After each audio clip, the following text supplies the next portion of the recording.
Welcome to UPSC Civil 360. Today we are going to discuss polity from the Udan magazine of PW Only IS. So let's begin.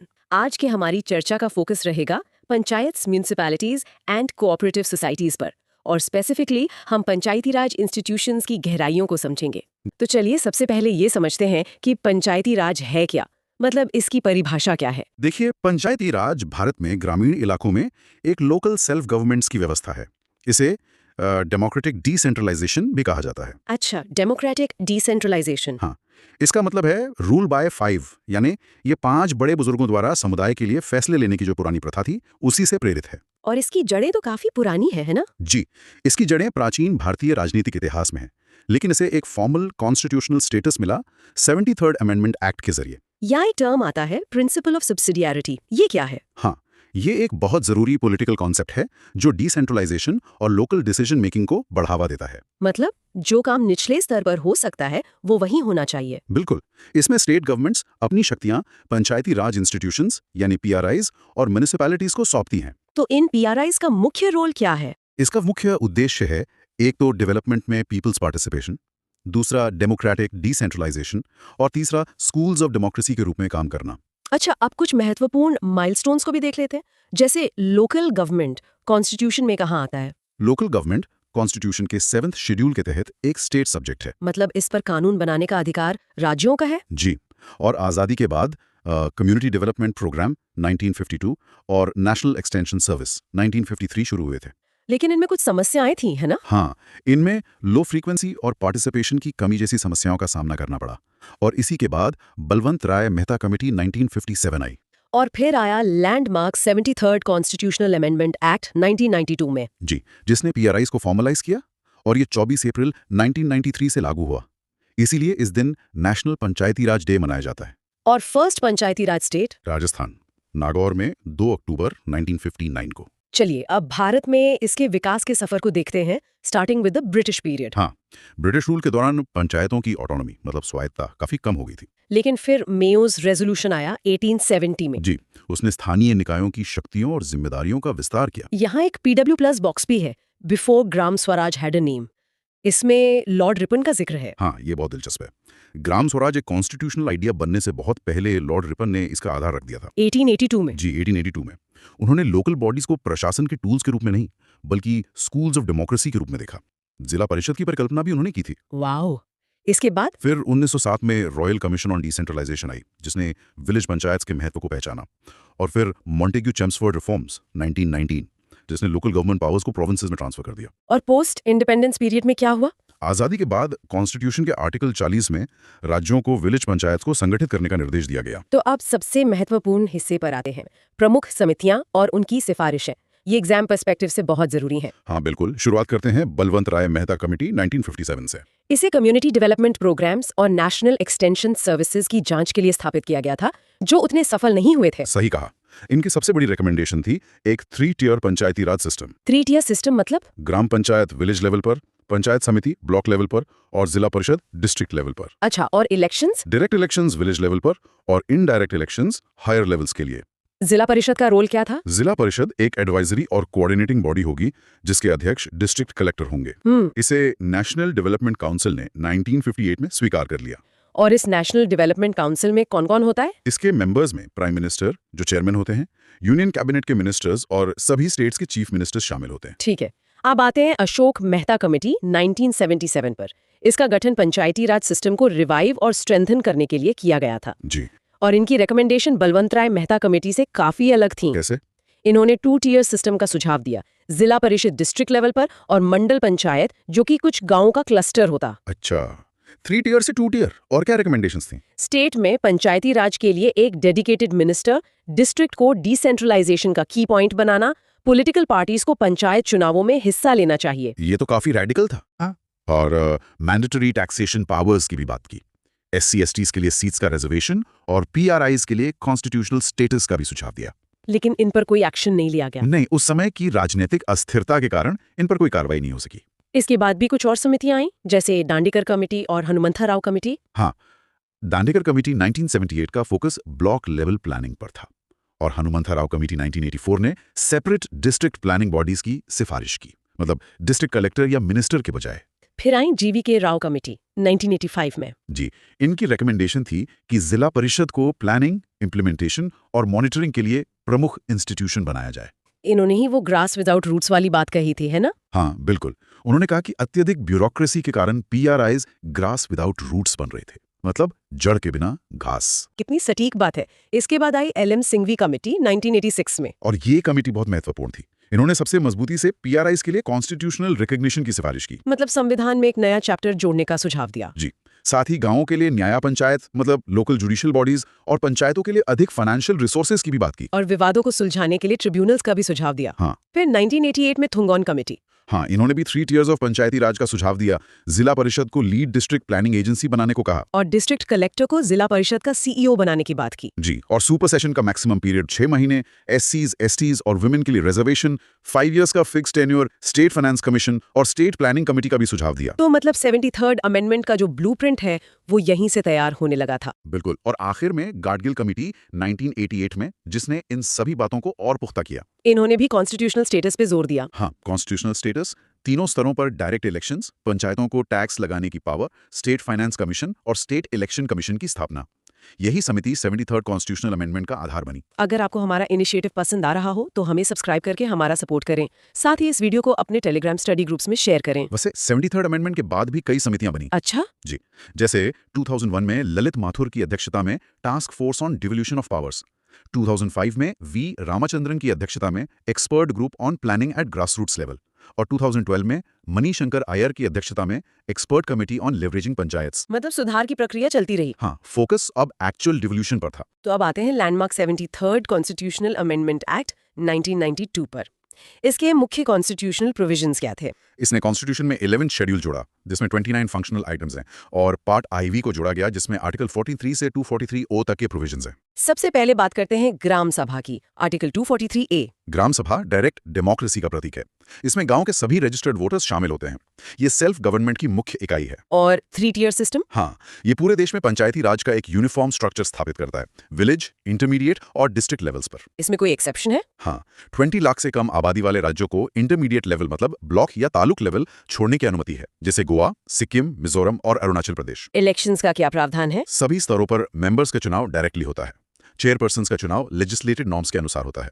और reservation? SC/ST के लिए population के आधार पर reservation और women के लिए 1/3 seats का reservation. Arunachal Pradesh में SC रिजर्वेशन लागू नहीं होता है ना? जी, क्योंकि वहां SC पॉपुलेशन नहीं है और राज्य चाहें तो बैकवर्ड क्लासेस के लिए भी रिजर्वेशन कर सकते हैं। और ये SC/STs का रिजर्वेशन 80 साल बाद आर्टिकल 334 के अनुसार समाप्त हो जाएगा। हाँ, जब तक संसद से आगे न बढ़ा है।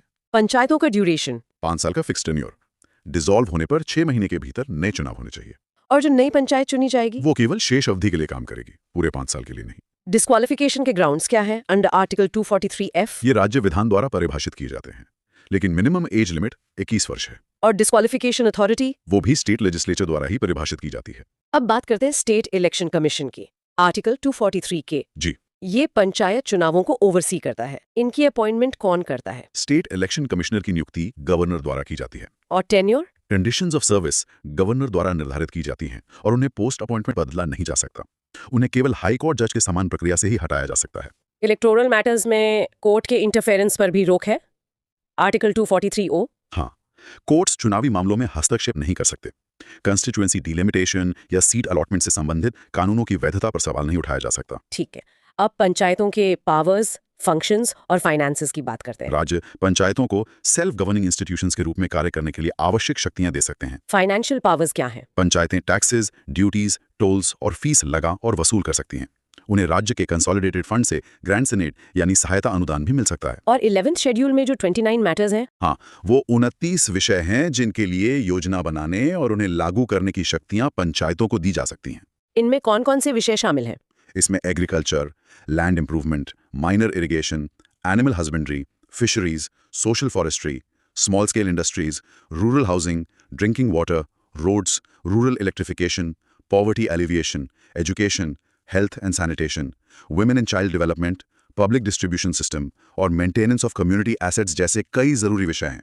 कुल 29। इस एक्ट में कुछ प्रोविजंस कंपलसरी हैं और कुछ वॉलंटरी। ये क्यों? ताकि देश में एक बेसिक यूनिफॉर्म स्ट्रक्चर रहे लेकिन राज्यों को अपनी स्थानीय जरूरतों के हिसाब से फ्लेक्सिबिलिटी भी मिले। तो कंपल्सरी प्रोविजंस कौन-कौन से हैं?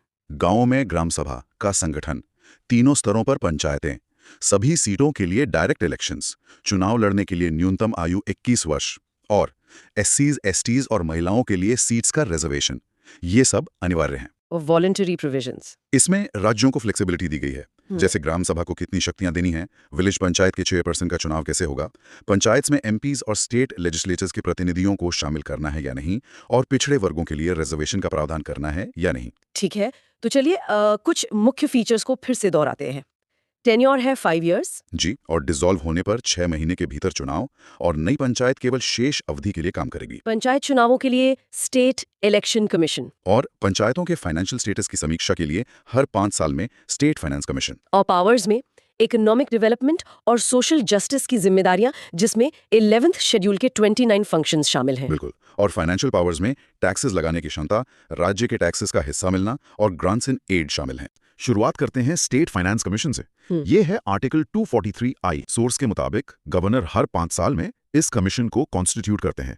ये यूपीएससी 2011 और 2015 का टॉपिक भी रहा है। हाँ, तो इसके फंक्शंस आखिर हैं क्या? देखिए, इसकी रिकमेंडेशन सबसे अहम है। पहला, ये स्टेट के जो नेट टैक्स प्रोसीड्स है, उनका डिस्ट्रीब्यूशन स्टेट और पंचायत के बीच में रेकमेंड करता है। अच्छा। दूसरा, ये तय करता है कि कौन से टैक्सेस, ड्यूटीज, टोल्स और फीस पंचायत को असाइन किए जा सकते हैं। ओके। और तीसरा, ये स्टेट के कंसोलिडेटेड फंड से पंचायत को ग्रांट्स इन एड की सिफारिश करता है।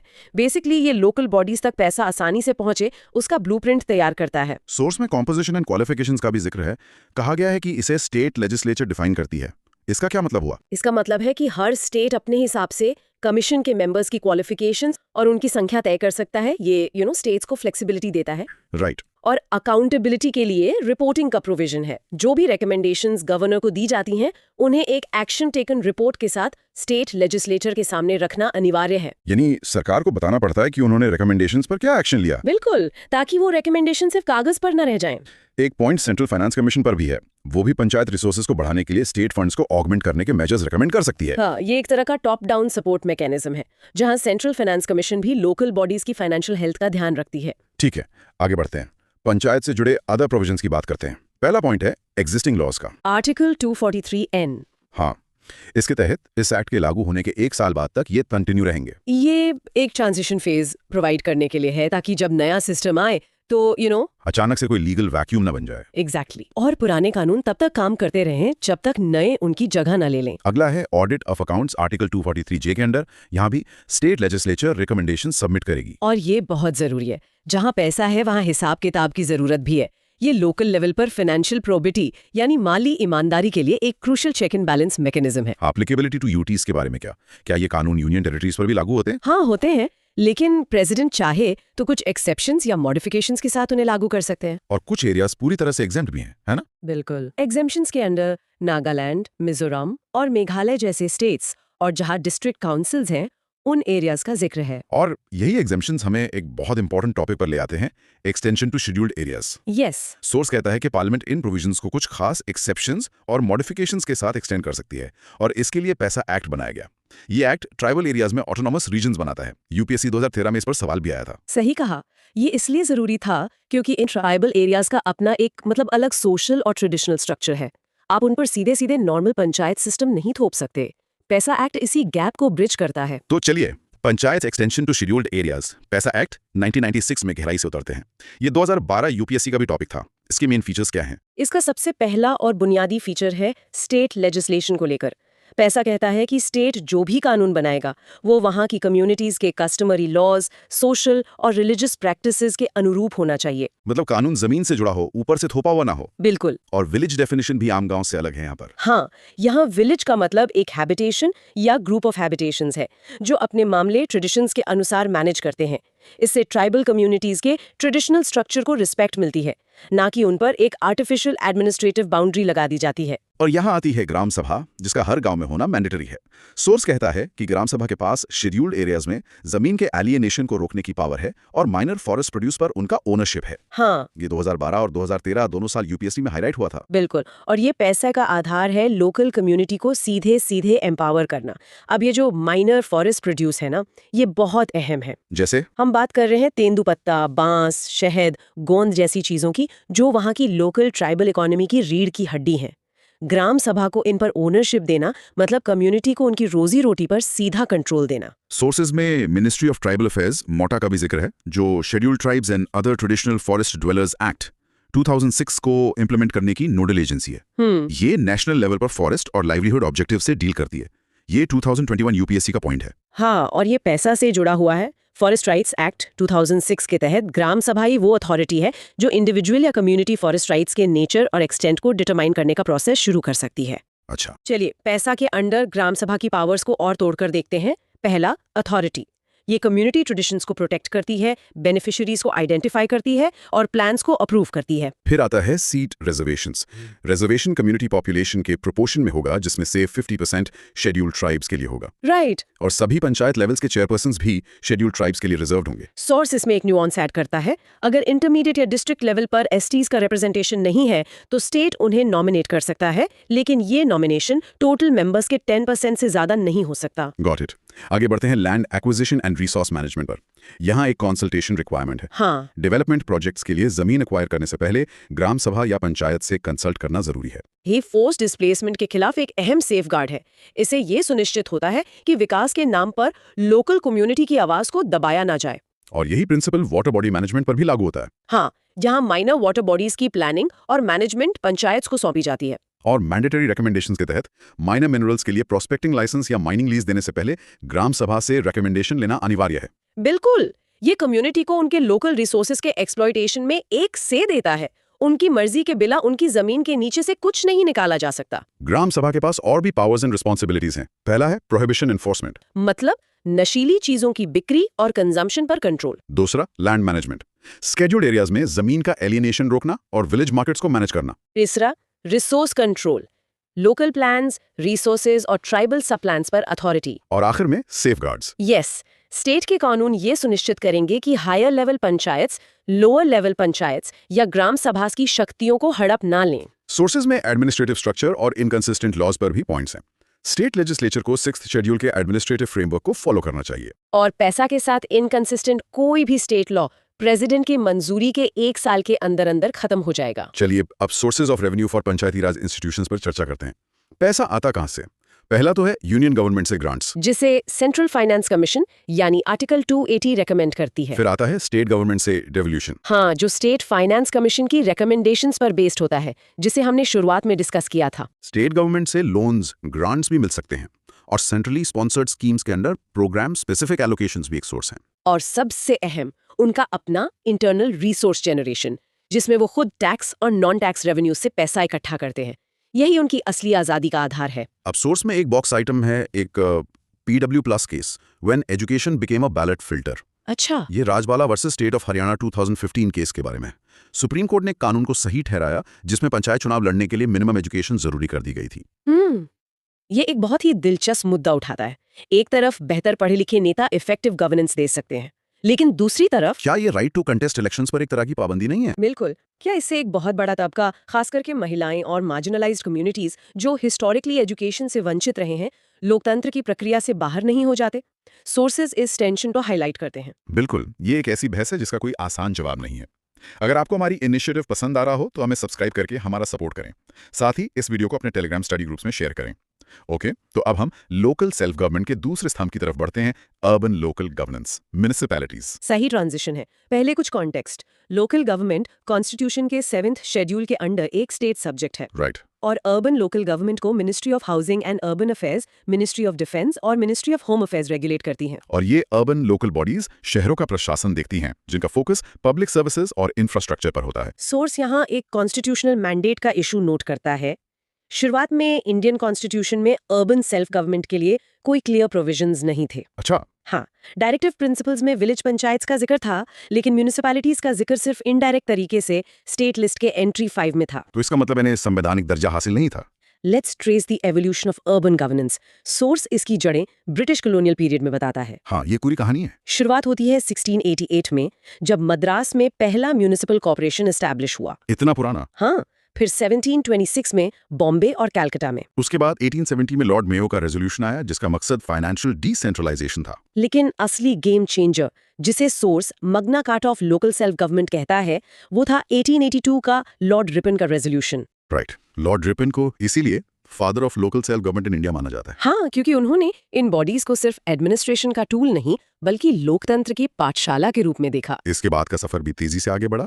1907 में रॉयल कमीशन ऑन डिसेंट्रलाइजेशन, फिर 1919 के गवर्नमेंट ऑफ इंडिया एक्ट में डायाकी के तहत लोकल सेल्फ गवर्नमेंट एक इंडियन मिनिस्टर के अंडर आ गया। फिर 1924 में कैंटोनमेंट्स एक्ट पास हुआ और 1935 के एक्ट ने इसे प्रोविंशियल सब्जेक्ट माना। आजादी के बाद भी काफी वक्त लग गया। 1989 में 65th कॉन्स्टिट्यूशनल अमेंडमेंट बिल यानी नगर पालिका बिल इंट्रोड्यूस हुआ, लेकिन राज्यसभा में पास नहीं हो पाया। और आखिरकार 1992 में वही bill 74th constitutional amendment act बना, जो 1 जून 1993 से पीवी नरसिम्हा राव की सरकार के दौरान प्रभावी हुआ। और ये हमें सीधा ले आता है municipality 74th constitutional amendment act 1992 पर। बिल्कुल, इस एक्ट ने अर्बन लोकल गवर्नेंस को एक संवैधानिक ढांचा प्रदान किया। इसका कॉन्स्टिट्यूशनल स्टेटस इस तरह से बदला कि कॉन्स्टिट्यूशन में एक नया पार्ट 9A यानी आर्टिकल्स 243P टू 243ZG जोड़ा गया। इससे म्युनिसिपैलिटीज को कॉन्स्टिट्यूशनल रिकॉग्निशन मिली। हाँ, जिसे अब स्टेट गवर्नमेंट्स अपनी मर्जी से भंग नहीं कर सकती थीं। और साथ ही 12th शेड्यूल भी जोड़ा गया जिसमें म्युनिसिपैलिटी से जुड़े 18 फंक्शनल आइटम्स हैं। एक्ट में 3 types of municipalities article 243Q भी स्पेसिफाई किए गए हैं। पहला, नगर पंचायत ट्रांजिशनल एरियाज के लिए, यानी जो गांव से शहर बन रहे हैं। हाँ। दूसरा, म्युनिसिपल काउंसिल छोटे शहरी इलाकों के लिए, और तीसरा, म्युनिसिपल कॉर्पोरेशन बड़े शहरी इलाकों के लिए। अब इनकी कॉम्पोजिशन आर्टिकल 243R की बात करते हैं। सारे मेंबर्स वार्ड से डायरेक्टली इलेक्ट होते हैं। हाँ, और स्टेट लेजिस्लेचर चाहे तो म्युनिसिपल एडमिनिस्ट्रेशन में एक्सपर्टीज रखने वाले लोगों को भी रिप्रेजेंटेशन दे सकती है। इसके अलावा वार्ड्स कमिटीज आर्टिकल 243S का भी प्रोविजन है। हाँ, ऐसी म्युनिसिपैलिटीज में जिनकी पॉपुलेशन 3 लाख या उससे ज्यादा हो। और reservation of seats article 243T, क्या यहाँ भी रिजर्वेशन है? हाँ, बिल्कुल। SC ST के लिए सीट्स उनकी पॉपुलेशन के प्रोपोर्शन में रिजर्व्ड है। टोटल सीट्स का कम से कम 1/3 महिलाओं के लिए रिजर्व्ड है। और इसमें SC ST महिलाएं भी शामिल हैं। हाँ, और स्टेट लेजिस्लेचर OBCs के लिए भी रिजर्वेशन का प्रोविजन कर सकती है। ठीक है, इनका कार्यकाल कितना होता है? Duration and elections article 243U के बारे में सोर्स क्या कहता है? एक स्टैंडर्ड 5 साल का टर्म होता है। अगर इसे समय से पहले डिसॉल्व कर दिया जाता है तो 6 महीने के अंदर नए चुनाव करवाना अनिवार्य है। अब आते हैं इनके काम पर। Powers and functions article 243W। Source यहाँ खास तौर पर 12th शेड्यूल और उसके 18 मैटर्स का जिक्र करता है। ये 18 आइटम्स याद रखना थोड़ा मुश्किल हो सकता है। हाँ, ये एक लंबी लिस्ट है। इसे याद करने का आसान तरीका है इनको ग्रुप्स में बांट लेना। अच्छा, जैसे पहला ग्रुप है कोर प्लानिंग और इंफ्रास्ट्रक्चर का। इसमें आते हैं urban planning, land use regulation, roads, bridges, water supply. ठीक है। फिर एक ग्रुप है पब्लिक वेलफेयर और एनवायरनमेंट का, जिसमें public health, sanitation, solid waste management, fire services, urban forestry, environment protection शामिल हैं। अच्छा, ये आसान है, यानी पहले शहर का ढांचा, फिर लोगों की सेहत और माहौल। बिल्कुल। तीसरा ग्रुप आप सोशल जस्टिस का बना सकती हैं। वीकर सेक्शंस के इंटरेस्ट्स को सेफगार्ड करना, slum improvement, urban poverty alleviation. Right. और आखिरी ग्रुप बना लीजिए सिविक और अदर अमेनिटीज का, parks, playgrounds, cultural educational aspects, burials, cremations, vital statistics और पब्लिक अमेनिटीज जैसे street lighting, parking lots, bus stops. ये तरीका काफी बेहतर है। अब इन सब कामों के लिए पैसा कहाँ से आएगा? फाइनेंसेस पर आते हैं। इसके लिए भी 74th अमेंडमेंट ने रास्ता साफ किया। स्टेट लेजिस्लेचर एक म्यूनिसिपैलिटी को टैक्सेस, ड्यूटीज, टोल्स और फीस लगाने और कलेक्ट करने के लिए ऑथोराइज कर सकती है।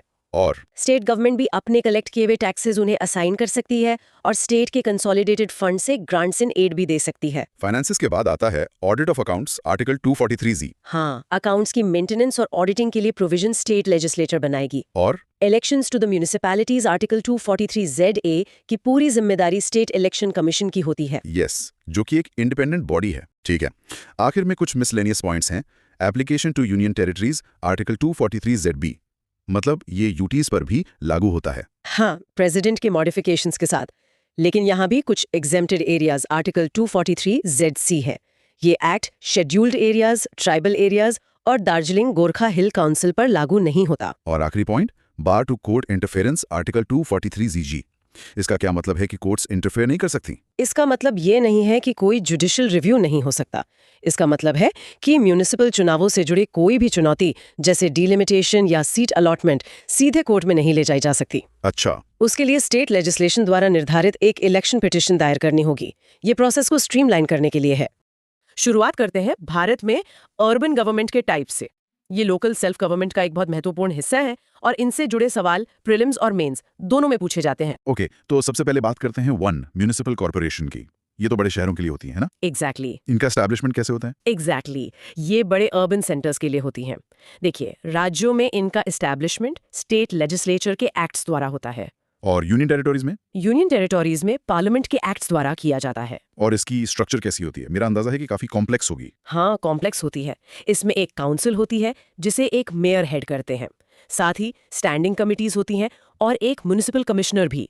ये 3 मेन अथॉरिटीज हैं। मेयर की भूमिका क्या है? हम अक्सर सुनते हैं कि कुछ मेयर्स बहुत पावरफुल होते हैं और कुछ सिर्फ सेरेमोनियल। ये बहुत अच्छा पॉइंट है।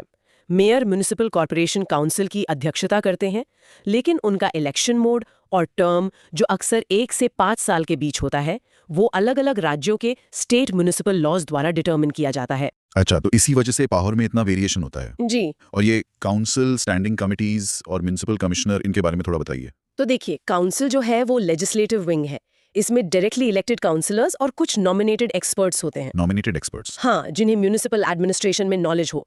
फिर आती हैं स्टैंडिंग कमिटीज, जो हेल्थ, फाइनेंस जैसे स्पेसिफिक इश्यूज को हैंडल करती हैं काउंसिल का काम आसान करने के लिए। और म्युनिसिपल कमिश्नर? वो तो IAS ऑफिसर होते हैं, राइट? हाँ, आमतौर पर म्युनिसिपल कमिश्नर चीफ एग्जीक्यूटिव होते हैं, जिन्हें स्टेट गवर्नमेंट अपॉइंट करती है, और ये काउंसिल के डिसीजंस को इंप्लीमेंट करने के लिए रिस्पॉन्सिबल होते हैं। Got it.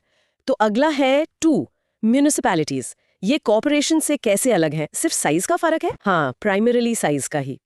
इनका एस्टैब्लिशमेंट भी स्टेट लेजिस्लेचर एक्ट्स द्वारा होता है, लेकिन ये टाउन्स और स्मॉलर सिटीज के लिए होती हैं। और इनकी स्ट्रक्चर और की ऑफिशियल्स वो भी सिमिलर ही होंगे? स्ट्रक्चर काफी हद तक म्युनिसिपल कॉर्पोरेशंस जैसी ही है। इसमें एक काउंसिल होती है जिसे एक प्रेसिडेंट हेड करते हैं और एक चीफ एग्जीक्यूटिव ऑफिसर होता है। प्रेसिडेंट और चीफ एग्जीक्यूटिव ऑफिसर के रोल्स में क्या फर्क है? प्रेसिडेंट का एडमिनिस्ट्रेशन में एक सिग्निफिकेंट रोल होता है। वो मीटिंग्स की अध्यक्षता करते हैं, जबकि chief executive officer daily operations को मैनेज करते हैं और इन्हें भी स्टेट गवर्नमेंट ही अपॉइंट करती है। ठीक है, अब आते हैं 3 टाउन एरिया कमेटी पर। हाँ, ये क्या है? इन्हें स्मॉल टाउन्स के लिए स्टेट लेजिस्लेचर एक्ट्स द्वारा बनाया जाता है। ये एक तरह से सेमी म्युनिसिपल अथॉरिटी है। सेमी म्युनिसिपल मतलब इनके सिविक फंक्शंस लिमिटेड होते हैं, जैसे ड्रेनेज, रोड्स, स्ट्रीट लाइटिंग वगैरह। और इसकी कॉम्पोजिशन फ्लेक्सिबल हो सकती है। ये इलेक्टेड, नॉमिनेटेड या दोनों का मिक्स भी हो सकती है। इंटरेस्टिंग। अब अगला है 4 कैंटोनमेंट बोर्ड। ये तो मिलिट्री एरियाज के लिए होता होगा। बिल्कुल सही। इसे कैंटोनमेंट्स एक्ट ऑफ 2006 के तहत गवर्न किया जाता है और ये डिफेंस मिनिस्ट्री के एडमिनिस्ट्रेटिव कंट्रोल में काम करता है। तो इसकी स्ट्रक्चर तो बाकी सबसे अलग होगी। हाँ, काफी अलग। ये पार्टली इलेक्टेड और पार्टली नॉमिनेटेड होती है। जो स्टेशन को कमांड करने वाले मिलिट्री ऑफिसर होते हैं, वही इसके एक्स ऑफिशियो प्रेसिडेंट होते हैं। और एग्जीक्यूटिव ऑफिसर को प्रेसिडेंट ऑफ इंडिया अपॉइंट करते हैं ताकि बोर्ड के डिसीजंस इंप्लीमेंट हो सकें। लिस्ट में अगला है 5 नोटिफाइड एरिया कमेटी। यहाँ नोटिफाइड का क्या मतलब है? नोटिफाइड का मतलब है कि इसका एस्टैब्लिशमेंट एक गजेट नोटिफिकेशन के थ्रू होता है, किसी एक्ट के जरिए नहीं। अच्छा, तो ये किन एरियाज के लिए होता है? ये फास्ट डेवलपिंग टाउन्स के लिए होता है, जो अभी तक फुल फ्लेज्ड म्युनिसिपैलिटी बनने की सारी कंडीशंस पूरी नहीं करते। और एक जरूरी बात, ये पूरी तरह से एक नॉमिनेटेड बॉडी होती है। समझ गया। तो अब 6th टाउनशिप के बारे में क्या जानकारी है? टाउनशिप का कॉन्सेप्ट बिल्कुल अलग है। इसे लार्ज पब्लिक एंटरप्राइजेस जैसे BL या सेल अपने स्टाफ के लिए सिविक अमेनिटीज प्रदान करने के लिए बनाती हैं। तो इसमें इलेक्टेड मेंबर्स नहीं होते? नहीं, इसमें इलेक्टेड मेंबर्स नहीं होते। इसे एंटरप्राइज द्वारा नियुक्त अधिकारी ही चलाते हैं। ये बेसिकली उस एंटरप्राइज का एक एक्सटेंशन होता है। ठीक है। और 7th पोर्ट ट्रस्ट, ये तो नाम से ही जाहिर है। जी, इसे पार्लियामेंट के एक एक्ट द्वारा बनाया जाता है, पोर्ट एरियाज जैसे मुंबई, कोलकाता में। इसका डबल पर्पस है, पोर्ट्स को प्रोटेक्ट करना और वहां सिविक अमेनिटीज प्रोवाइड करना। और इसकी कॉम्पोजिशन? इसमें इलेक्टेड और नॉमिनेटेड दोनों तरह के मेंबर शामिल होते हैं और इसे एक चेयरपर्सन हेड करते हैं। और आखिर में है 8 स्पेशल पर्पस एजेंसी। ये क्या है? इन्हें सिंगल मिशन टीम्स की तरह समझ सकते हैं। इन्हें स्पेसिफिक फंक्शंस के लिए एस्टैब्लिश किया जाता है, जैसे वाटर सप्लाई बोर्ड या हाउसिंग बोर्ड। ये एरिया बेस्ड नहीं, फंक्शन बेस्ड होती हैं। और ये प्री एग्जिस्टिंग लोकल बॉडीज पर सेटअप की जाती हैं? हाँ, लेकिन उनसे इंडिपेंडेंट होती हैं। ये सीधे स्टेट गवर्नमेंट को रिपोर्ट कर सकती हैं। ओके, तो इतनी सारी बॉडीज के बीच प्लानिंग को कोऑर्डिनेट कैसे किया जाता है? यही हमारा अगला टॉपिक है, प्लानिंग कमिटीज। इसमें सबसे पहले है 1 डिस्ट्रिक्ट प्लानिंग कमेटी डीपीसी। हाँ, डीपीसी का जिक्र आर्टिकल 243 ZD में है। जी, इसका काम पंचायतों और नगर पालिकाओं से प्राप्त प्लान्स को कंसोलिडेट करना है। ये रूरल और अर्बन प्लानिंग को एक साथ लाती है। इसकी कॉम्पोजिशन कैसी होती है? इसमें ज्यादातर मेंबर्स लोकल बॉडी से ही चुने जाते हैं।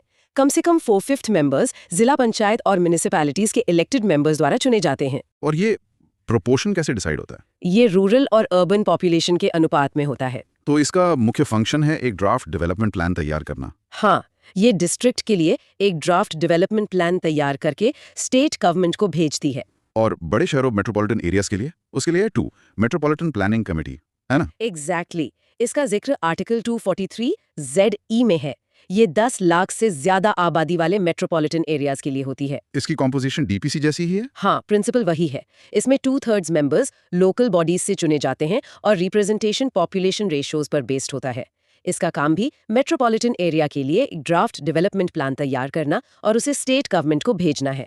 हमारे सोर्स में यूपीएससी 2011 का रेफरेंस भी दिया गया है, जो इसकी इंपॉर्टेंस बताता है। प्लानिंग से आप पर्सनल पर आते हैं। म्युनिसिपैलिटीज में पर्सनल सिस्टम्स कितने प्रकार के होते हैं? पर्सनल को खुद अपॉइंट और कंट्रोल करती है। इससे लोकल ऑटोनॉमी प्रमोट होती है। ठीक है। दूसरा है यूनिफाइड सिस्टम। इसमें स्टेट गवर्नमेंट पर्सनल को मैनेज करती है, एक स्टेट वाइड कैडर होता है और ट्रांसफर पूरे स्टेट की लोकल बॉडीज में होता है। और तीसरा है इंटीग्रेटेड सिस्टम। हाँ, इंटीग्रेटेड सिस्टम में स्टेट पर्सनल और लोकल बॉडीज के पर्सनल एक ही सर्विस का हिस्सा होते हैं और उन्हें अलग अलग डिपार्टमेंट्स के बीच ट्रांसफर किया जा सकता है। अब एक बहुत जरूरी सवाल, इन बॉडीज के पास पैसा कहाँ से आता है? म्युनिसिपैलिटीज के लिए रेवेन्यू के सोर्सेज क्या क्या हैं? इन्हें 5 कैटेगरीज में बांटा जा सकता है। पहला है टैक्स रेवेन्यू, मतलब लोकल टैक्सेस और सेसेस जैसे प्रॉपर्टी टैक्स। दूसरा है नॉन टैक्स रेवेन्यू, जैसे म्युनिसिपल प्रॉपर्टी से रेंट या यूजर चार्जेस। फिर ग्रांट्स भी मिलते होंगे? हाँ। तीसरा है ग्रांट्स, जो सेंट्रल और स्टेट गवर्नमेंट से मिलते हैं। चौथा है डिवोल्यूशन, मतलब स्टेट फाइनेंस कमीशन की रिकमेंडेशन पर स्टेट गवर्नमेंट से फंड्स का ट्रांसफर। और आखिरी? और पांचवा है लोन्स। ये स्टेट गवर्नमेंट्स और फाइनेंशियल इंस्टीट्यूशन से उधार ले सकते हैं। हमारे सोर्सेज में एक बहुत इंटरेस्टिंग बॉक्स आइटम है, 2 cities 2 power centers। ये कैलकाटा और बॉम्बे मॉडल्स की तुलना करता है। ये क्या बताता है? ये अर्बन गवर्नेंस में डाइवर्सिटी को बहुत अच्छे से दिखाता है। कैलकाटा मॉडल में मेयर इन काउंसिल सिस्टम होता है, जिसमें मेयर के पास रियल एग्जीक्यूटिव पावर होती है। म्युनिसिपल कमिश्नर उनकी सहायता करते हैं। और बॉम्बे मॉडल? बॉम्बे मॉडल में मेयर का पद ज्यादातर सेरेमोनियल होता है। रियल पावर एक IAS म्युनिसिपल कमिश्नर के पास होती है, जिन्हें स्टेट गवर्नमेंट अपॉइंट करती है। मतलब 2 बिल्कुल अलग फिलॉसफीज, एक में इलेक्टेड रिप्रेजेंटेटिव पावरफुल है, दूसरे में अपॉइंटेड ब्यूरोक्रेट। एग्जैक्टली। और इसका शहर के गवर्नेंस पर बहुत गहरा असर पड़ता है। ये तो वाकई बहुत दिलचस्प है। अब हम अपनी चर्चा का रुख बदलते हैं। अगर आपको हमारी इनिशिएटिव पसंद आ रहा हो तो हमें सब्सक्राइब करके हमारा सपोर्ट करें। साथ ही इस वीडियो को अपने टेलीग्राम स्टडी ग्रुप्स में शेयर करें। चलिए अब कोऑपरेटिव सोसाइटीज पर चर्चा करते हैं। हाँ, तो सबसे पहले कोऑपरेटिव सोसाइटीज की डेफिनेशन क्या है? ये डेमोक्रेटिक ऑर्गेनाइजेशंस हैं जिन्हें उनके मेंबर्स द्वारा कंट्रोल किया जाता है, जो डिसीजन मेकिंग और पॉलिसी फॉर्मुलेशन में एक्टिव हिस्सा लेते हैं। और कॉन्स्टिट्यूशनली ये किस लिस्ट का सब्जेक्ट है? ये स्टेट लिस्ट की एंट्री 32 के तहत आता है। इसकी मेंबरशिप और प्रिंसिपल्स के बारे में क्या बताया गया है? मेंबरशिप में इंडिविजुअल्स या ग्रुप्स शामिल होते हैं, जैसे फार्मर्स, आर्टिसंस, स्मॉल कंज्यूमर्स।